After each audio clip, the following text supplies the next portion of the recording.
আউযুবিল্লাহি মিনাশ শাইতানির বিসমিল্লাহির রহমানির রহিম।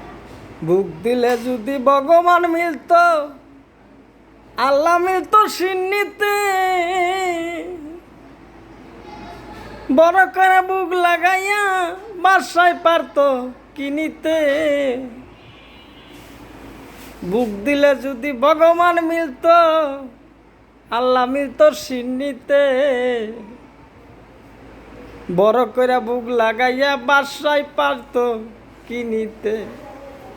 হাই রে, বাসায় পারতো কিনিতে। সত্যি কথা বলতে কি, বুক দিলে কি ভগবান পাওয়া যায়? নো প্রবলেম, পাওয়া যায় না। নামাজ পড়লে কি আল্লাহ পাওয়া যায়? না, পাওয়া যায় না। আল্লাহর পাইতে হয় মনের থেকে, বিশ্বাস করে।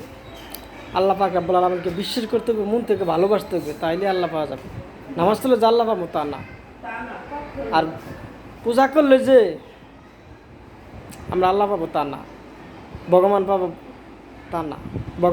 ভগবান থাকে মনের ভিতরে, আল্লাহও থাকে মনের ভিতরে, সব কিছুই মনের ভিতরে। এটাই হলো সত্যি, কিন্তু আমরা বুঝি না। বোঝার জন্য আমাদের অনেক কিছু আছে। সঠিক সদ্গুরু ধরতে হবে, সঠিক সন্ধানে যাইতে হবে, তাহলেই আমরা আল্লাহ বলি, ভগবানই বলি, সবটাই পাবো।